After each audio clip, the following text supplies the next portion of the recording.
Hürmetlik vatandaş, leksiya ahırlaştı.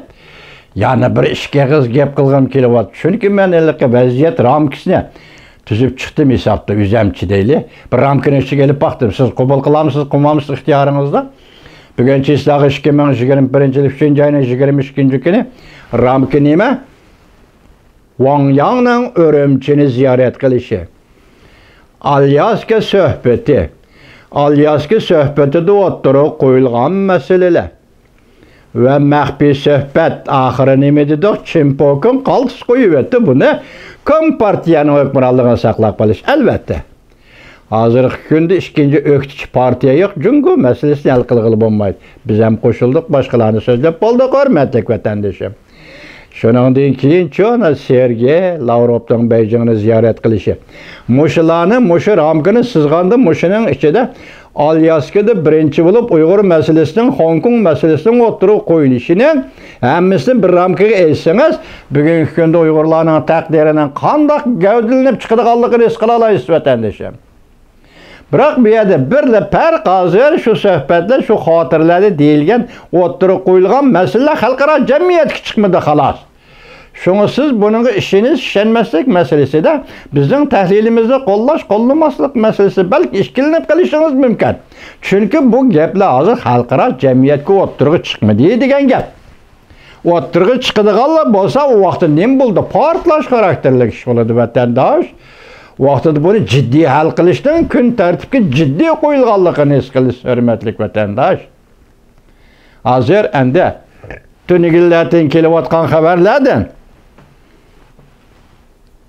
xabar tepishimizcha Cumhuriyet Partiyasi mushu vaziyati vatanimiz Uyg'uristonda yana bostirishni kuchaytirib, yana qo'lga olishni kuchaytirib, hatto do'kon oshxonalarni taqab, yo'l menish yurishni cheklab degidek hazır bu diktatörünün şeklini ya bu diktatörünün yolsuzluğunu ya kanunsuzluğunu ahırqıça yetkizgende hareketlerini kılıvatıdı.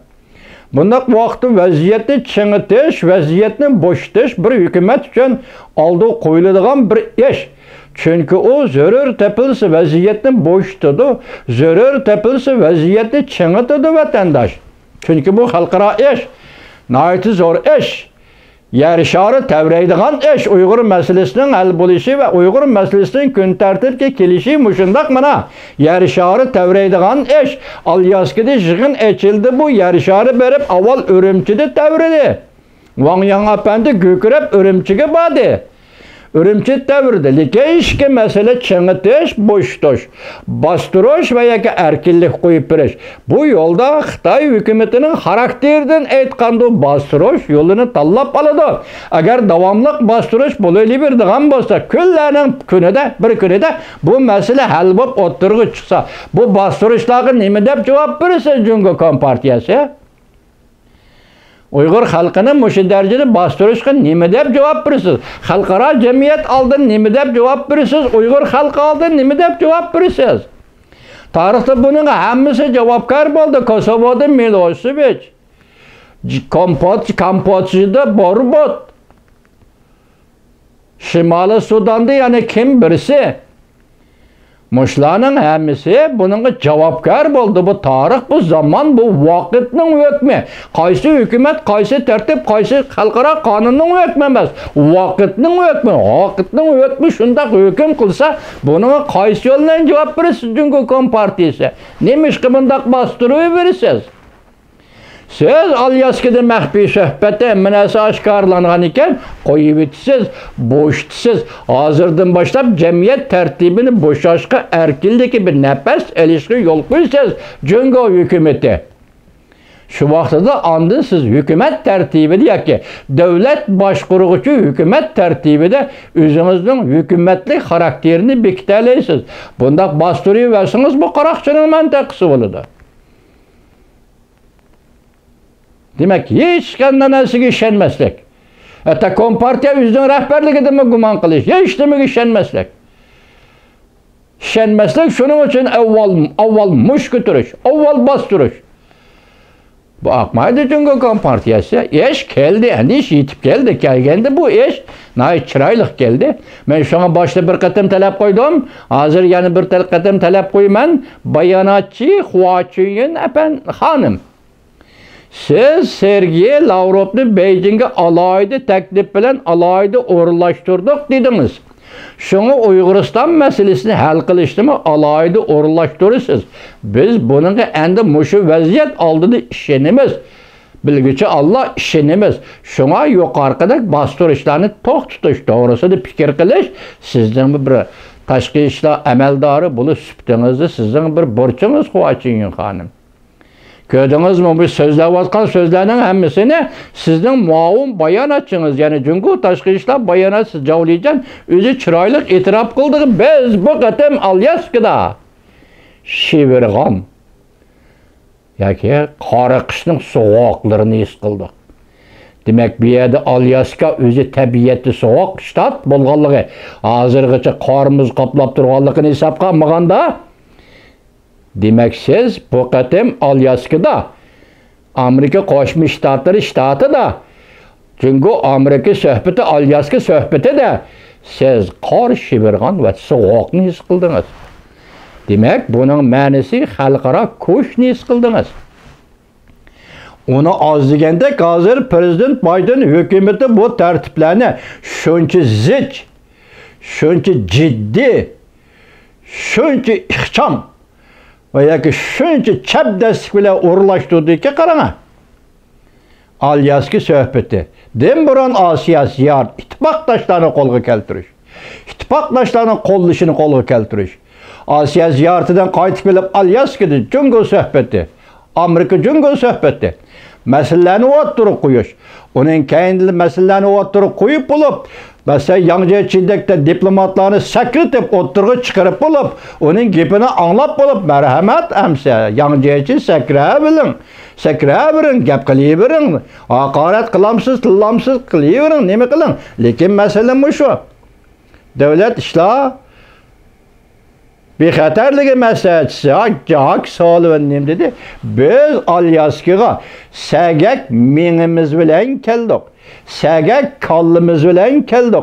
Şundaqla Alyaska söhbetinden keyin biz yani şu sagak kallımız bilen Washingtonga qaytdık yoki xizmat o'rnimizga qaytdık dedi.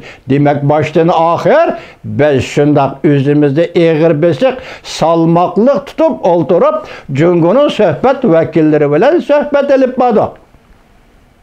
Belki bu biz dün etkandı Cungo Amerika oturasızdaki ahirki söhbet. Endi yana bir tekrarlayıp vatandaşım bunun ben hoş olayım. Ben ne dedim? Çimpokon ayranman dedi. Çimpokon ben mi dedim ayranman. Ya ayran bu mu ben bunu diyen edim bu geplerini. Bugün Kızılsızık. Tayvan'ga sızılgan Kızılsızık. Uyg'uriston to'g'risida Kızılsızık. Hong Kong to'g'risida Kızılsızık. Tibet to'g'risida Kızılsızık. Bo'ldi, yo'l qo'ydik, bo'ldi, maxfiy suhbatda. Faqat bir sızık qilib qoldi. O bo'lsa-mu Jungo kompartiyasining hukmronligini saqlab qolish. Marhamat. Agar masala hal qilishga qo'shildiganlar bo'lsangiz Jungo kompartiyasi marhamat. Andincha Yangjechi diplomat nima talab qo'ydi pat arada. Prezident Joe Biden bilan Reis Xi Jinping ko'rishadigan bo'lsa, biz qabul qilatdik, biz shuni talab qilatdik. Mana bu ish chunki bu kerak. Hozirgi dunyo davlat boshliqlari uchun bu kerak. Amerika Qo'shma Shtatlarining prezidenti bilan ko'rishish degan so'zning ma'nosi boshchilikqa Jungo kompartiyasining hukmronligi saqlab qolish dedi-ku. Shuningga kerak ko'rishish. Reislik o'rnini yoki qurultaydagi o'rnini yoki saylamdagi o'rnini qo'lga keltirish uchun Amerika Qo'shma Shtatlar prezidentining qo'llashi kerak. Ko'rishish bu qo'llashdan direkt berdigan ish vatandosh. Demak, ish mana shu. Ondan keyin yani shuni tushunib oling-ki, hurmatli vatandosh, Alyaska suhbati oxirlashdi. Barliq gaplar echib etildi, chechib etildi dedim men sizga hurmatli vatandosh. Endi buning kaynidilla orqa ish nima? Diplomatiyada qudratli kuch bor. Chunki diplomatik faoliyatning kaynida qudratli askariy kuch bor. Armiya kuchi bor, harbiy kuchi bor vatandosh. Şunun için gipi oğun buludu. Kuchi yok adamның gipi toğun buludu vatandaşım. Şu sebepten bu qitim Devlet İşleri Katibi Antony Blinken'in bir asıl NATO'nu ziyaret qilishi ve aşkar xuddi Yaponiyada qo'ygandek Jungo tahdid deb Yaponiya Tokyoda o'tirib qo'ygandek bu qitim yana nima dedi? Jungoning xirislariga, Jungoning tahdidiga taqobil turish bu qitim Devlet İşleri Katibi Antony Blinken bilan NATO'ga a'zo davlatlarning tashqi ishlar ministrlari muhokama qiladigan tema dedi. Biz ya nima Alyaskada oshkorlab bo'ldik. Jungo, mushu bo'yicha ishlaysiz. Mushu bo'yicha planni bajarasiz. Mushu bo'yicha o'rinlashtirasiz va tamomlaysiz. Ko'rdingizmi? Enanga nisbatan aytganda men hozir bir usulga uchib keldim. NATO'ga yig'in qatnashdi. NATO'nun ministerlerinin yig'ini qatnashdi. Buningda nima muhokama qilamiz, mayda qo'yib turmiz. Lekin buning simvollik ahamiyatini siz tushunib oling Jungo'lik apandim. NATO Osiyoga kelalamdi. Masalan, NATO hozir dedi, Stoltenberg Jungo tahdidiga taqobil turish deganni ayrim eg'iz qoldi. NATO Osiyoga kelalamdi, allaqachon kelib bo'ldi u. Vatandaşım 2001 10 ayının 7 günü Amerika Qo'shma Shtatlarining qudratli armiyasi O'rta Osiyoga, Afg'onistonga yetib kelganda kaynidillar. NATO mu yetib kelgan edi vatandosh. Tunji qatam NATO, Yevropadagi NATO tunji qatam Osiyoga yetib kelgan edi. Şunlaşqa Alyaska söhbeti ve 3. ayının 25. günüdeki bilgiye bir asıl NATO yığını bu fakat diplomatiyada güç arkalık Jungo Kompartiyasi besim işletiş ve bu işni derhal hal kılısız. Muşu meselelerini derhal hal kılısız. Alyaska'da koyulgan birinci netice meseleni doğrudan doğru oturuğa koyuş. Amerika bunun da məqsədiga ve nişanı yetti deb sözüldü qotunu gün. Endilikte bunu əmeliləştiriş, işləş. Bu nəticəni qolğa keltiriş. Muşundaq işləşsiz. Sizin bugünkü vəzifeniz ve fırsatınız manımı şu. Şundaq mı, Xwachiyin xanım qarana? Rusya Federasyasının Tashqi ishlar ministri Sergey Lavrovni Beijingni ziyorat qilishga alayda o'rinlashtiribsiz. Xwachiyin xanım alqishlaymiz. Alqishlaymiz. 1945-yili 2 ayının 11-14 kunlarigacha Yalta konferensiya. 1945-yili 8 ayının 15 günü Xitoyning Gomindan hukumati bilan Moskvada o'tkazilgan Moskva konferensiya. Uyg'ur masalasi, Uyg'uriston masalasi. Moşu ağırlıkta Stalin Uygur meselesini, Uyguriston meselesini, Uluq Okean urushi, Irak Şarq urushining diplomatik ko'zoro'g'i aylandi. Ve Amerika Qo'shma Shtatlari bilan siyosiy savdo qiladigan dastakka aylantirdi. Qo'shmadi. 1950-yil 2 ayning 14 günü Muşu söhbet arkalık yani Moskva konferansı Mao Zedong bilan Stalinning özünün məxsus olturup söhbet qilishi arkalık Uyg'uristonda qurilgan davlatdan nobud qilib, munqariz qilib Xitoyga qo'shib. Bugun Sergey Lavrov efendi Beijingda bu meselelerini tarixiy yo'sinda o'tirg'a qo'yib, Xitoy ozodlik armiyasini Rus-Xitoy shartnomasi 48 yıl 5 ayının 20 günü harbiy shartnomasi orqali Qizil Armiya, Jungo'nun Qizil Armiyasi Şinjan'a elib kirishga yordam beramiz degan 8 moddasini mi bekor qilib, bugun siz şu vaqtda Uyg'uristonga elib kirgan Xitoy askarlarini bugun endi Xitoy askarlarining o'zining mashinasi bor deymi? O'zining aeroplani bor deymi? Mustamlika Uyg'uristonga tortib kirgan temir yo'llari bor deymi? Marhamat. Mana yo'l. Yo'l qayoqda? Yo'l shin sada.